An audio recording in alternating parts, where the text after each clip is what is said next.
네, 어제 이어서 머니가머니 특집 2탄 시작해보도록 할 텐데요. 오늘은 권순우 기자 그리고 이혜리 기자와 함께하도록 하겠습니다. 어서 오십시오. 안녕하세요. 네, 안녕하세요. 예. 제가 두 분을 좀 몸이 건조하게 소개를 드렸습니다만 어제 제가 강은혜 기자하고 임명찬 기자 소개를 할 때 귀요미 맡고 있는 강은혜 기자, 로봇 맡고 있는 임명찬 기자라고 했는데 예. 두 분은 제가 컨셉을 잘 몰라서 어떤 컨셉 가지고 지금까지 오신 거예요?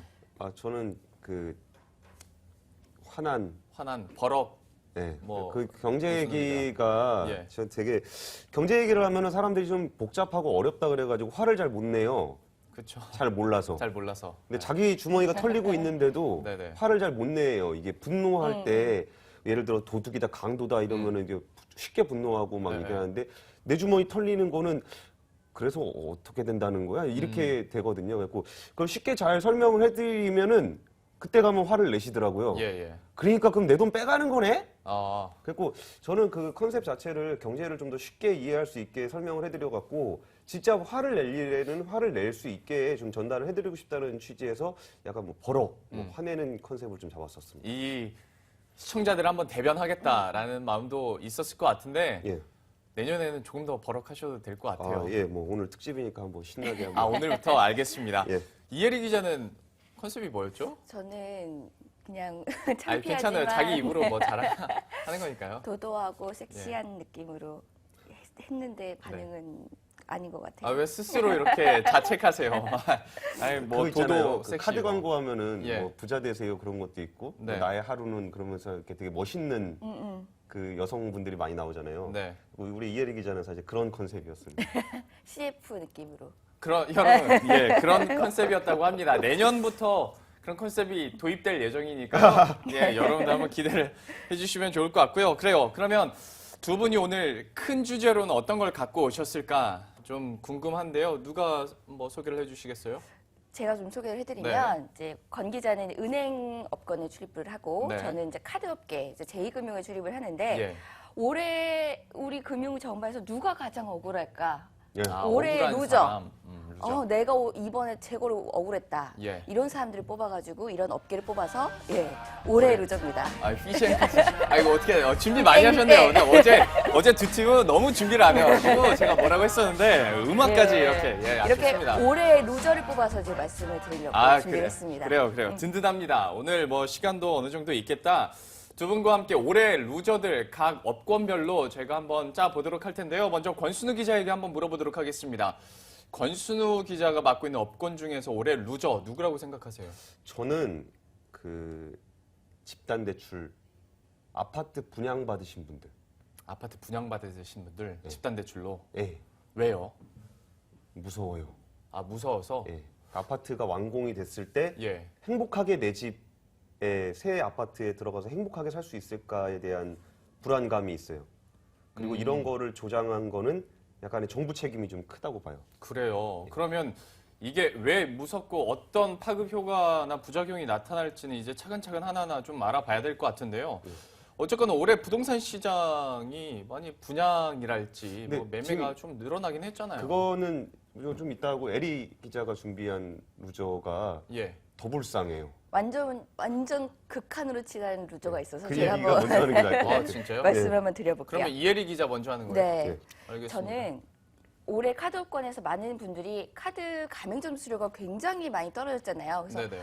카드사들 불쌍해, 카드사들 어떻게 망하겠지 하지만 그 이면에 더 들여다보면은 진짜 망할 것 같은 거는 벤업계, 특히 벤 대리점이라고 생각을 해서 예. 올해 루저를 벤사가 가장 억울하다. 이렇게 저는 키워드를 뽑았습니다. 권순우 기자는 집단 대출을 받은 사람이 제일 불쌍하고 그리고 이혜리 기자는 카드업권 중에서 벤사가 가장 불쌍하다라고 얘기를 해주셨는데요. 사실 벤 업계 현황에 대해서는 잘 아는 사람이 저도 잘 몰라요. 좀 설명부터 이것부터 하고 넘어가죠. 벤사는 이제 여러분들이 카드를 가지고 슈퍼나 식당을 갔어요. 그러면이 긁으면은 이 가맹점과 카드사의 이런 전산을 이어주는 이런 회사를 말하는데요. 네. 즉 가맹점과 카드사를 연결해주는 부가 통신 사업자라고 할 수가 있습니다. 네. 올해 금융당국의 카드 가맹점 수수료 인하 조치로 그 카드사들의 수익 악화가 예고가 되고 있는데요. 이번 수수료 인하 조치로 카드사들은 연간 6,700억 원 정도의 이제 수입을 수입을 잃기가 됩니다. 예. 그렇게 되면 카드사들은 6,700억 원의 수입 감소분을 어디서 메우려 할까요? 바로 이제 희망퇴직이나 이런 인력 구조 조정, 또 마케팅 비용을 많이 줄이겠죠. 또 나머지 하나는 벤 수수료를 깎아서 이제 벤사들을 옥죄는 이러한 이제 구도로 가게 되는 겁니다. 그러니까 쉽게 설명을 드리면 우리가 카드를 긁잖아요. 예. 그럼 카드 단말기 있잖아요. 네네. 그게 이제 카드사하고 인터넷망이나 이런 걸로 연결된 게 아니고 네. 자기들 독자망으로 연결이 돼 있어요. 예, 예. 그러니까 그 망 관리하는 데인데 네. 그러니까 카드사가 그 망을 쓰려면 돈을 내야 되는 거예요. 예, 그리고 예. 그 영수증 하면은 옛날 영수증 보면 3장 나오잖아요. 네. 한 장은 주고 한 장은 이제 그 주인이 가져가고 그 한 장 남은 거 있잖아요. 그거를 갖다가 카드사 갖다 주는 사람들이 있어요. 네. 벤 대리점 직원이 나머지 한 장을 아 저는 근데 스폰서 이혜리 지어가지고, 기자가 예. 설명을 해줘서 충분히 네. 이해가 갔어요. 예. 그거를 그러니까 뭐, 갖다 주는 사람. 네. 추가적으로 얘기를 해주셨는데요. 시간이 많지 않기 때문에 중간중간에 계속 들어오시면 이따가 집단대출 얘기를 못하는 수가 있습니다. 그렇기 때문에 안 하면 뭐 예, 우리가 또 나오죠, 뭐. 벤사 얘기 한번 쭉 먼저 해보도록 하죠. 카드 가맹점 수수료 인하로 인해서 뭐 신용카드사가 아무래도 힘들어지다 보니까 벤사도 옥죄기 들어갈 것이다 얘기를 했는데 네. 사실 직접적으로는 저도 생각을 못했어요. 당연히 카드사만 힘들겠지 했는데 이 구체적인 연관 네. 관계 그리고 어떤 영향이 있는지도 계속 얘기를 네. 해주시겠어요. 자, 앞서 말씀드렸듯이 벤사는 카드사와 가맹점주를 연결해 준다고 말씀드렸는데요. 네. 보통 카드사들은 전산 이용과 전표 매입 비용 등의 비용으로 카드 승인을 한 건을 하면 평균 110원 정도의 벤 수수료를 카드사가 벤사에게 줘야 되는 이런 구조입니다. 예. 전표 매입은 벤 대리점들이 가맹점을 다니면서 카드 전표를 수거하는 일을 말하는 거고요. 이렇게 전표 전체 벤 수수료 중에서 전표 매입 비용은 35원, 전산 이용료, 전산 이제 승인 비용은 75원으로 해서 총 110원 정도가 됩니다. 예. 그런데 카드 수수료 인하로 코너에 몰린 카드사들이 벤사에게 벤 수수료 인하 압박으로 수입 감소분을 메우려 하는 게 이게 문제입니다. 지난 11월 금융당국의 카드 수수료 인하 조치 이후에 카드사들은 벤사와의 벤 정률제 전환 협의에서 대략 30% 정도의 벤 수수료 인하를 요구하고 나서고 있습니다.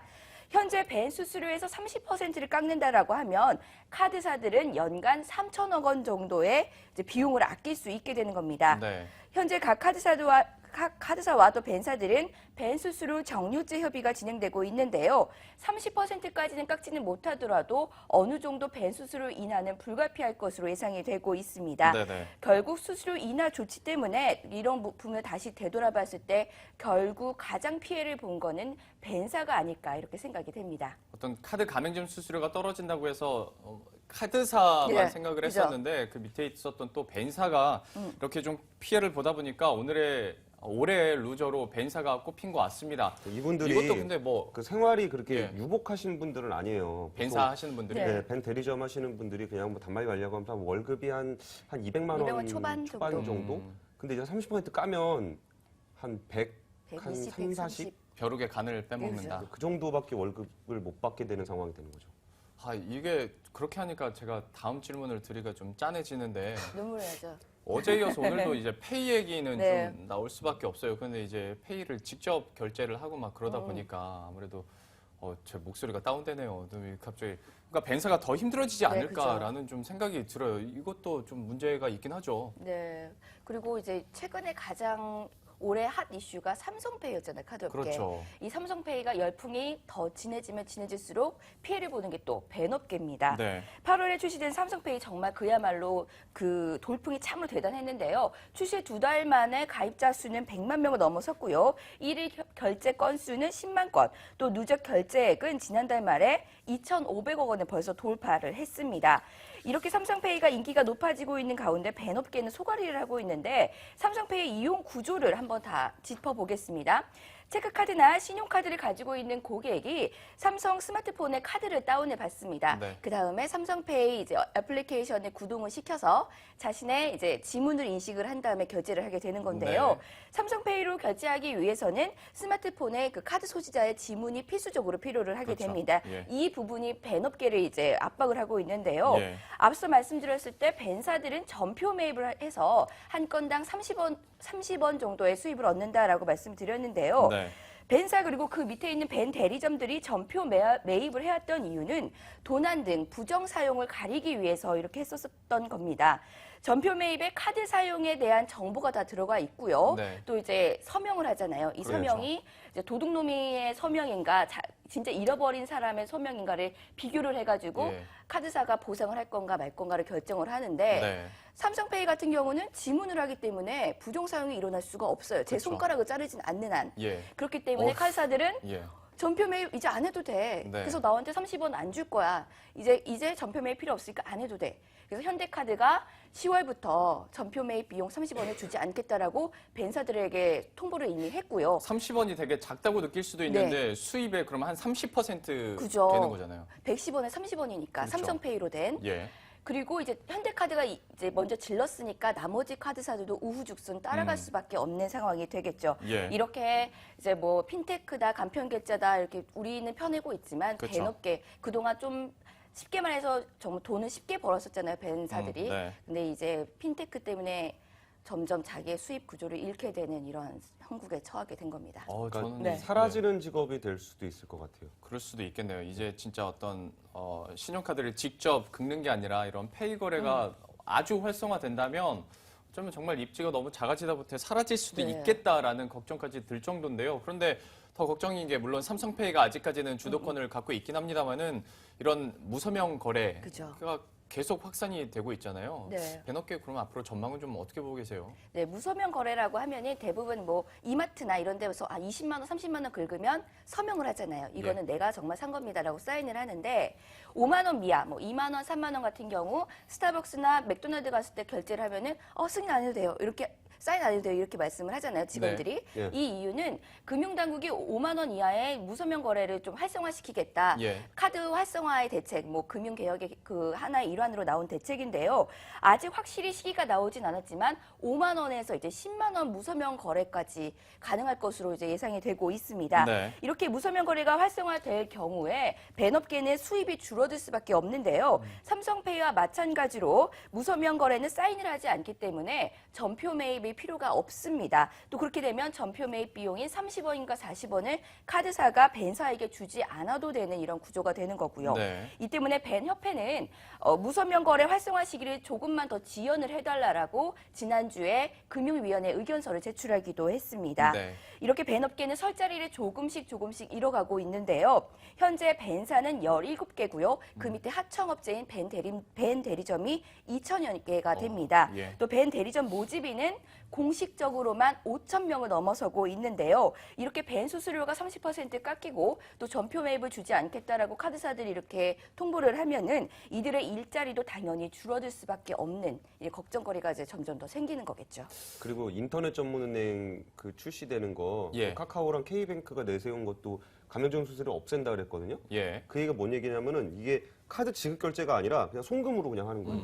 그러면은 진짜 말 그대로 벤망 자체를 이용할 필요가 없는 없어지는 중간자가 상황이 있을 필요가 없으니까 네. 예. 이게 또 참 이렇게 엇갈리네요. 어제는 사실 우리가 페이 얘기하거나 인터넷 전문은행 얘기하면서 좋은 얘기만 해줬었거든요. 그런데 좀 이런 벤사가 힘들어진다는 부분 정말 왜 올해 루저로 꼽으셨는지 좀 확 감이 오는 것 같습니다. 벤사가 힘들어진다는 말보다 저는 더 세게 들어가면은 네. 한 월급 한 200만 원 정도 받는 서민 한 5천여 명의 일자리가 없어져 버리는 네, 그렇죠. 그럴 수도 있겠죠. 점점 깎이다가 없어질 수도 있겠다라는 생각까지 네. 좀 드는 것 같습니다. 참 웃을 수만은 없는 처음에는 춤추고 우리가 좀 기쁘게 예, 시작을 했는데 예, 춤출 게 아니었네요. 이번에는 시간이 약 한 11분 정도 남았는데 남은 시간 모두 이제 집단 대출에 네. 한번 올인을 해보도록 하겠습니다. 많이 힘들다고 얘기를 했는데 첫 폼은 어떻게 열어볼까요? 저는 그 나라가 경제 성장을 위해서 경제가 성장하려면 누가 돈을 써야 되거든요. 네. 근데 이제 돈을 없는데 어떻게 써요? 그래갖고 이제 대출을 받게 해서 이제 불쏘시개로 썼다. 이번엔 그렇게 많이 했잖아요. 예, 근데 그 내수도 활성화하려고 막 많이 했잖아요. 무슨 네. 코리아 블랙 프라이데이 이런 거 하면서. 예. 근데 그거 써봐야 얼마 쓰겠어요. 제일 크게 쓸 수 있는 게 뭐죠? 집 사는 거죠. 그죠. 예. 그래서 집을 한번 시원하게 팔아 치웠죠. 그래서 올해 10월까지 101만 건 해서 2년 연속 100만 건을 넘어섰는데요. 11월은 이제 46만 호가 아파트 신규 분양 물량으로 나왔습니다. 이게 46만 호면 별 실감이 안 나는데 대충 한 채당 3억씩 잡으면은 대출만 138조 원, 아파트가만 138조 원. 조까지 가네요. 예. 예, 그러니까 뭐 그 물건 좀 파는 거랑은 비교가 안 될 정도의 그렇죠. 경제 활성화 효과가 나타나는 거죠. 예. 근데 보통 아파트 분양을 받으면 집단 대출을 받게 되는데 네. 집단 대출이라 그러면 좀 헷갈려 하시는 분들이 좀 있긴 있어요. 어떤 거냐면은 처음에 계약금은 자기 돈으로 내고 예. 그다음에 이제 그 재건축할 때는 이사 가잖아요. 그리고 이주비 그렇죠. 명목으로 주고 그다음에 중도금 뭐 그걸 그리고 나머지 이제 잔금 처리할 때 잔금 해가지고 그걸 세 개를 합쳐서 집단 대출이라 그러는데 예. 이게 사실 내가 대출을 받아야 되는 게 맞느냐에 대한 근본적인 의문이 있긴 있어요. 아니 아파트를 만들어서 팔아야지. 만들기 전에. 있지도 않은 아파트를 판 거잖아요 나한테. 그렇죠. 그리고 내가 그걸 사겠다고 돈을 낸 거잖아요. 그럼 그 돈 가지고 건축을 하는 건데 건축 비용, 건설사의 건축 비용을 사실 그 사람이 빌려준 거랑 비슷한 그렇죠. 거예요. 그렇죠. 예. 그래가지고 이게 이제 선분양 제도의 문제긴 한데 어쨌든 그렇게 해가지고 집단 대출이 올해 한 10조 원 정도 늘었다고 해요. 뭐 10조 원이라 그러면은 뭐 아니 뭐 가계부채 대책이 한 가계부채가 100조 늘었는데 집단 대출 10조 는 거가 뭐 이렇게 대단하게 많이 는 거냐 할 수도 있어요. 예. 근데 집단 대출은 아까 말씀드렸지만 아시는 분은 아실 거예요. 집 사보신 분은 아실 거예요. 중도금이 이렇게 한 번에 내는 게 아니고 6개월에 이렇게 한 번씩 이렇게 나눠서 내거든요. 네. 그러니까 내년에 또 대출 나가고 그쵸. 내후년에 또 대출 나가고 내후년에 또 대출 나가서 이게 계속적으로 늘어나요. 그래서 한국은행이 추정한 거는 내년에 매월 3조에서 4조 늘어날 거다. 그 얘기는 집단 대출이 이미 나간 것만 해도 이제 내년에는 한 30조에서 40조 정도는 기본빵으로 늘어난다. 1년에 그러니까, 예. 30에서 40조. 그러니까 추가적인 가계부채를 일으키지 않아도 예. 이미 계약된 대출만 나가도 1년에 30조 그것만 이상은 축적해서. 충분히 그냥 나간다. 예. 근데 문제는 이게 집단 대출이 나가고 이제 그렇게 아파트가 많이 나오면 그러면 이게 들어갈 때 좀 네. 아파트 값이 떨어질 수도 있잖아요. 그러니까 물량이 많아졌으니까. 예. 이게 어떻게 되느냐면은 2013년에 진짜 그때 기억하시는 분들 기억하실 거예요. 유행어가 하우스푸어였어요. 하우스푸어. 그래가지고 막 정부에서 모든 막 대책 내놓고 막 난리를 치고 그랬는데 그때 뭐 세일즈 앤 리시백 해가지고 내가 금융회사에 아파트를 팔면 그 아파트를 내가 임대를 주고 사는 예. 뭐 그런 방식도 있었고 근데 그거 백약이 무효했었거든요. 그 당시에 대출 연체율을 보면은 그 집단 대출 연체율이 2배에 달했어요. 집단 대출은 사실 연체할 일이 별로 없는 그렇죠. 대출이거든요. 근데 왜 그 연체가 발생을 했냐면은 안 들어가겠다는 거야. 아파트가 이제 입주가 됐는데 안 들어가겠다는 거야. 지금 밑에가 지금 가계부채 연체율이고 한 이게 0.5% 정도 돼요. 그 위에가 이제 집단 대출인데 1% 넘게 거의 2% 가까이까지 올라갔어요. 이게 왜 안 들어가냐면 분양가가 높으니까. 그러니까 옆에 아니 지금 내가 이 아파트 입주 안 하고 옆에 있는 아파트를 사요. 똑같은 걸. 그게 더 싸. 그러니까 분양가를 좀 낮춰달라. 그러면서 소송을 하는 거예요. 네. 그러면은 그냥 그 연체를 하는 거예요. 그 소송을 했으니까. 그렇게 해서 그 분쟁이 일어났던 사업장이 한 전국에 100여 곳. 아파트 채수로 하면은 엄청나겠죠. 사업장이 100여 곳이었으니까. 예. 그거를 어떻게 해결을 했냐? 해결을 못 했어요. 근데 그 이후에 불쏘시개로 막 가계 부채 풀어가지고 부동산 부양했잖아요. 그러니까 아파트 거래가 어느 정도 이루어지기 시작하면서 자연스럽게 해소가 된 거예요. 그럼 2년 후에 그 아파트 입주할 때 또 이런 분쟁이 생겼다면은 어떻게 해결을 할 것이냐에 대한 답이 아유 지금 없는 없다는 거죠. 완전 내간이네요. 지금 터지면은 또 그러니까 그때 뭐 한 번 더 가계 부채를 한번 또 펌프질을 한다? 그건 진짜 다 같이 죽자는 거잖아요. 그렇죠. 근데 이게 저는 진짜 안타까운 게 그 대부분 전세값이 너무 비싸가지고 그냥 울며 겨자 먹기로 아파트 분양받으신 분들 꽤 많을 거예요. 그런 분들이 진짜 웃으면서 입주를 할 수 있을지가 정말 우려가 되고요. 이런 우려는 최근에 벌써 전조가 나타나고 있어요. 제가 그때 지난번에 뭐니가 뭐니 할 때 말씀드렸었는데 용인의 아파트 미분양이 4,000채다. 그 당시에. 근데 올해 입주 신규 분양이 26,000채다. 4,000채가 안 팔리고 있는데 26,000채를 새로 짓는다는 거예요. 그게 지난달이었거든요. 이번 달에 아까 4,000채라 그랬죠. 이거 8,000채로 늘어났어요. 어머. 2배. 전국의 미분양 아파트 50% 증가, 수도권 70% 증가, 용인 더블 이렇게 되고 있어요. 이게 잘 될까라는 우려가 있고 여기에 또 한국은행이 이번에 그 금융안정 보고서를 내면서 그 정부에다가 또 쫑크라 그러면 안 되겠구나. 아, 괜찮아요. 네. 강력하게 비판을 했는데 예. 뭐였냐면은 2018년부터 그 노령화에 따른 효과가 나타날 것이다. 예. 그게 뭐냐면은 그 한국은행의 분석 보고서에 따르면은 집을 언제 파냐 그러니까 2번 판대요. 한 번 은퇴할 때 많이 팔고 그다음에 애들 장가 보낼 때 시집 보낼 때 많이 판다는 거예요. 네. 그 타이밍이 시작되는 시점하고 그리고 이제 집은 이제 사는 사람들은 언제 사느냐 이렇게 돈을 많이 모아서 사는 타이밍이 있잖아요. 근데 이 돈을 모아서 타는 사람들은 점점 줄어들고 나이 들어서 집 하는 사람들의 베이비 부모가 넘어가는 타이밍은 몇 년이냐? 2018년.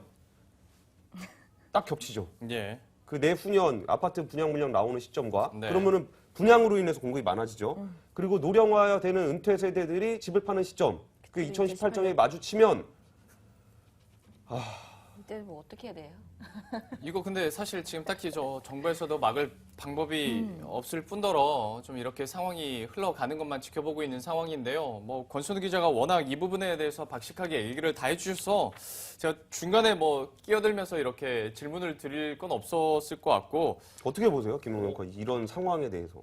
저 근데 사실 이거에 대해서 모두가 안 좋게는 보잖아요. 그런데 이게 어떤 해결 방법이 없다 보니까 우리가 뭐 여기서 제가 진행자로서 이건 이렇다 저건 저렇다 하기엔 좀 곤란하긴 합니다만은 근데 진짜 짜증나는 거 중에 하나가 미분양 아까 늘어난 거 가지고 국토부가 뭐라고 해명을 했냐면은 올해 많은 물량이 시장에 나와가지고 미분양이 발생을 했다. 분양을 많이 했으니까 미분양이 많아진 거다라는 얘기잖아요. 그죠. 근데 그 분양 인허가 누가 해줬냐고.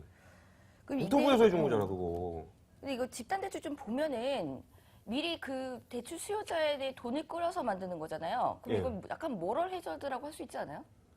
아니 그러니까 요새 이제 은행에서 집단 대출 하면은 뭐 좀 이렇게 좀 잘 막아봐라 막 그러잖아요. 인가 이미 내주고 인가를 내주지 말든가 인가 내주고 하지 말라 그러는 건데 이게 은행 입장에서는 별로 손해 볼 게 없는 장사예요. 만약에 집단 대출 그 사람이 입주를 안 한다? 상관없어요. 건설사한테 받으면 되고.